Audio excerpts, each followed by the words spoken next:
So, certainly we're disappointed to come up short today. I thought our guys played hard, did a lot of good things out there, and Northwestern competed real hard too. So, credit goes to them. They were good enough to get it done there in overtime. A lot of swings during the game, a lot of things that, little things that add up make a difference. And, when you talk about conference football, certainly that's going to be important. You talk about a series like this, which typically is pretty hard fought and pretty close. It's going to make a difference, and really it's kind of illustrative of our team right now. We've had 3 games where we've come up short. 2 of them, one touchdown, the other one, less than that. So those are the things that we're going to have to improve on. We're going to have to find a way to do a little bit better, be a little bit more detailed, and find a way to make a few more plays during the course of the game so we can swing the outcome. I'll throw it out. With the run game, you guys had some success early on. Second half didn't seem like the holes opened up as much. From your vantage point, what was the difference? Yeah, I don't know. I mean, I don't have the answer right this second, but first half we moved the ball pretty well. We had good drives, sustained drives, and moved it. Didn't come up with points the first 2 possessions, but moved it into the wind. Did a good job that way, and the second half was clearly something different. We got off to a really slow start. First 4 or 5 possessions, I believe it was, and then got a little traction there to get back in the game. But there's ebb and flow in a game certainly, but it comes down to details, and both teams playing hard. What did the lack of a running game, what does that do to your play calling? What did that do to your play calling today? We're a better football team when we can run the ball efficiently. It's always been that way, and that is our plan. Will continue to be our plan. So we're going to try to do a better job there. And then we got to do a little bit better job making plays that are makeable. The ones that if we have an opportunity to catch the football, we got to do it. And we had the 1 turnover today. So we got to try to avoid that. And it looked like a miscommunication between the quarterback and the receiver. So, and then we still went ahead and threw it. So, those are the kind of things that you have to erase if you're going to be able to win football games. Speaking of the first half offense, 7 first drives this year, 0 points. Seems like it's a recurring theme that you're not cashing in early. Do you see a reason for that? Or? Well, yeah, like I said, I think during the bye week, 2 of them were turnovers, and then this time we got stopped on downs. So, we moved the ball. We took it, whatever it was, 80 yards or, 70, not 80, obviously, we would have scored. But we moved the ball in that first drive, but, got to finish drives, that's part of the deal. Kirk, you think your defense deserved a little better today? I mean, it looked like they played pretty tough. That's how football goes, So if we had, held them to 1 less point in regulation, we'll win the game. So, some days it's going to be like that, other days it's going to go the other way. And bottom line is, you either play good enough to win or you don't. And that's what we got to figure out a way to do that a little bit better. What's the status of Josie and Brandon going forward, and why were they out today?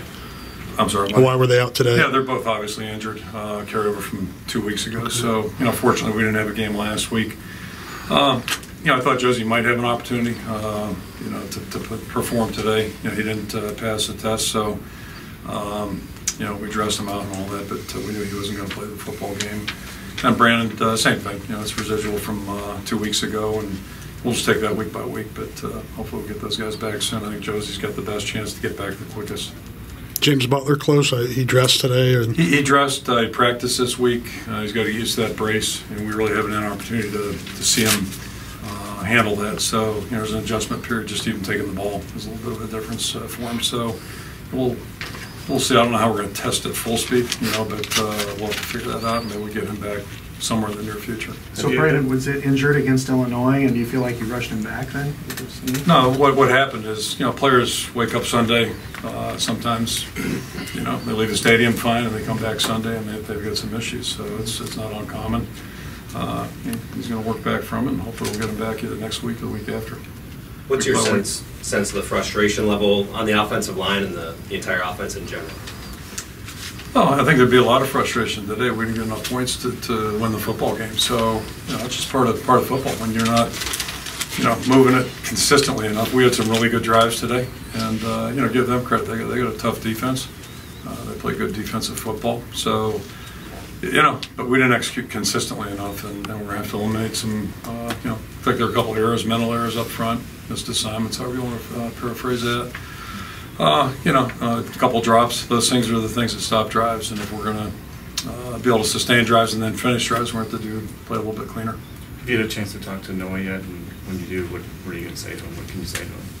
Well, in terms of just catching the ball and that tough last play. I mean, yeah, he's doing a lot of really good things for us, and it's again, it's probably illustrative of our football team right now. We're not quite there yet, and when you're not quite there, you come up short, be it by a touchdown or and this one was a touchdown in overtime. So, that's part of this process, and hopefully, he's done a lot of really good things. And I think that's illustrative of our team too. We're seeing a lot of really positive things out there. So you got to play through those, and nobody's more disappointed than him on that. But we don't lose a game on that. There are a lot of plays you can go back and look at. And maybe as big as any was the quarterback scramble on where it was 3rd and forever. The guy, made a good run on that one. So, and what my game about was, we didn't blow that. The guy just made a really good play. So it's a tough deal. Were you surprised they went for so many 4th downs? I mean, they held the play counts that way. It really seemed to work for them. No, not really. I mean, this end of the field, and I think I'm on the right end, right? This end of the field is tricky. I mean, good luck kicking a field goal. You could do it, but it wasn't exactly money in the bank on that one. So I think that factored into everybody's thinking today. In overtime, when it was 3rd and 9 or whatever it was, and they had to hit Jackson, and he goes for 23. Looked like there was some miscommunication between Neiman and one of your defensive backs, where he kind of got, shoved to the last second inside, and then Jackson went outside on him. I mean, what kind of happened there with the coverage? Yeah, I mean, we didn't cover him well enough, and he's a really good football player, and as you might imagine, he was one of the guys we were focused on in this ball game. I think we did a decent job trying to contain him, but that was a big play. And, this guy's I don't want to call him Hall of Fame player, but he is a Northwestern, and good players make good plays. He certainly did on that one. Big play, I think, was that 80-yard punt. Josh seemed to have a couple times where he didn't field the punt. Yeah. What do you have? Is there two things there? on that one? Yeah. I mean, the guy just nailed it. Yeah. I mean, so that kind of throws your charts off a little bit. And then you get a tough son right there too. So those two things, make it tough. And it was a huge play for them. Do you feel like you need to make adjustments back there? Do you have another option back there? Well, I mean, I guess if we knew the guy was going to hit it that well, we might have had him back a little deeper. And then son, you just got to plan, especially the 11 o'clock kickoffs. You got to deal with that. Coach Miguel's field goal to send it to overtime after missing one, what does that say about his progress? Yeah, I think one of the highlights today was our kickers and punters. The specialists certainly. Ryan really punted the ball well. Colton gave us some juice on that one. He had a nice one, and then for Miguel to come back and hit that was not easy. Wind was to our back on that certainly, but again, you got a lot of air moving out there. So it was a clutch moment, clutch play, and he's really done a good job all season long.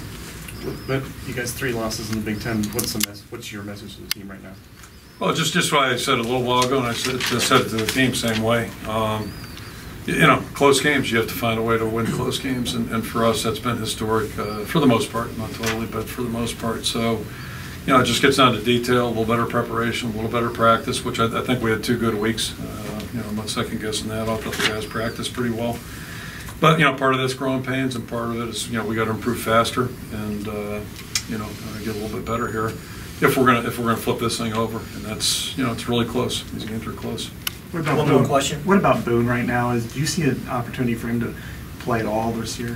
Oh, I'll probably know more Tuesday, but it's a tough situation, and it has been, since the start of camp. So he's got it's a challenging thing, and it's the hardest part about coaching. So here's a guy who's a senior, a really good player, tremendous young man, and he's not able to give it play the way he wants to. So it's frustrating for him. And you feel bad for the individual more so than anything else. It doesn't help our team, but you feel worse for the player involved. And it's just it killed Josie not to play today too. I mean, those are the things that make it a little bit harder. All right, thanks everyone. Okay.